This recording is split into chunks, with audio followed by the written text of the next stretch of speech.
Assalamualaikum, halo. Perkenalkan, saya Alisa Fitria Raharja akan menjelaskan mengenai konten yang berjudul Wayang dari Hindu Buddha menuju Islam. Bismillah, disimak ya. Di sini saya akan menjelaskan 3 chapter, yaitu pertama, pengertian wayang, kedua, wayang pada masa Hindu Buddha, dan yang ketiga, wayang pada masa Islam.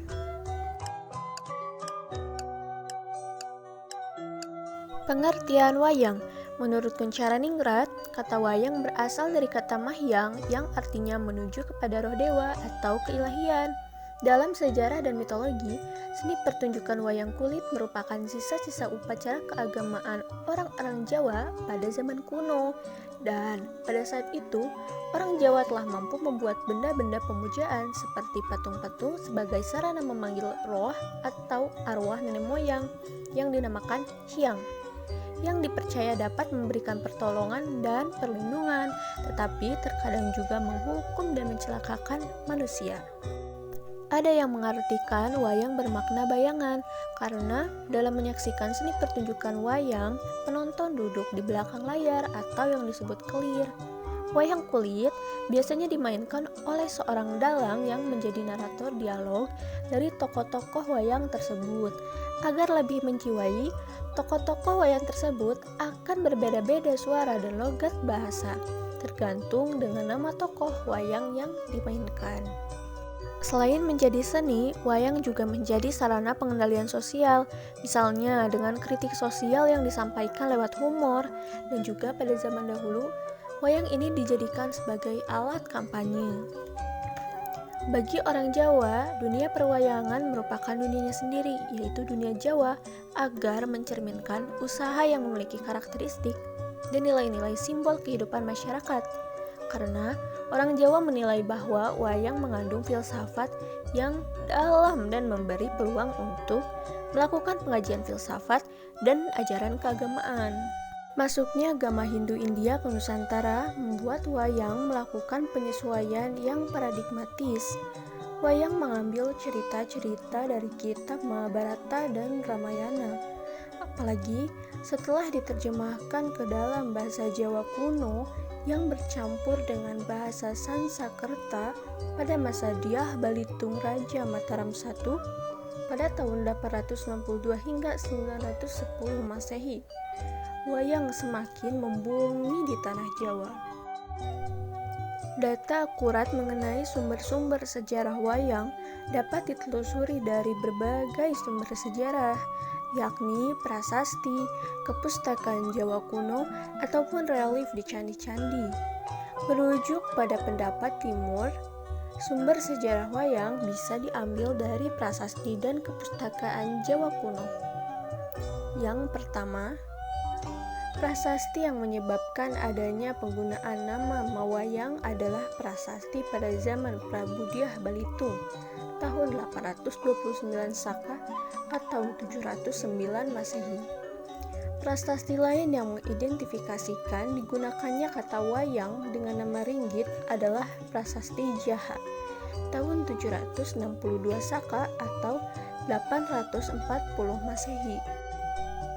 Dalam prasasti Wahana Kuti tahun 762 Saka atau 804 Masehi dan prasasti Mantyasih 826 Saka atau 904 Masehi ditemukan kata harta pekan.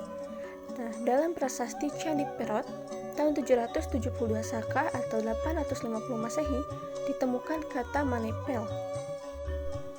Dan prasasti Wila Asrama tahun 952 Saka atau 930 Masehi ditemukan kata wayang wang. Sumber sejarah wayang selanjutnya adalah dari kepustakaan Jawa kuno seperti Kakawin yakni Arjuna Wiwaha, Warta Sancaya, Kitab Tatu Pagelaran, sampai pada Kakawin Batara Yuda pada zaman Majapahit. Sumber sejarah itu dapat digunakan untuk mengambil suatu hipotesa tentang keberadaan wayang. Kesimpulannya, berdasarkan sumber, wayang sudah ada dalam bentuk yang sederhana dan terdapat evolusi dalam wayang. Sifatnya wayang adalah dinamis, menyesuaikan sosiokultural masyarakatnya. Secara psikologis, wayang tidak bisa hilang dalam benak masyarakat. Ketika Majapahit mengalami penurunan, perkembangan Islam di Jawa semakin pesat. Raden Fatah yang merupakan Raja Majapahit memindahkan peralatan upacara kerajaan dan pusaka Majapahit ke Demak. Sebagai lambang tetap berdirinya kerajaan Majapahit dalam bentuk baru, yaitu Kerajaan Demak. Sekelompok tokoh ulama yang berperan besar dalam menopang berdirinya Kerajaan Demak adalah Wali Songo. Kerajaan Demak berdiri pada tahun 1479. Wayang yang berakulturasi ini digunakan sebagai media penyebaran agama Islam oleh Wali Songo, terutama oleh Sunan Kalijaga. Sunan Kalijaga sebagai seorang wali yang ahli dalam bidang budaya dan pandai dalam mendalang. Pada zaman Kerajaan Demak, wayang mengalami perubahan pada bentuk, cara memainkan wayang, dan juga isi cerita yang terkandung. Adanya doktrin Islam yang melarang untuk menggambarkan makhluk hidup, bentuk wayangnya pun pipih. Cara memainkan wayangnya pun sudah memakai belencong, kelir, gedebok pisang untuk menancapkan wayang dan diiringi gamelan.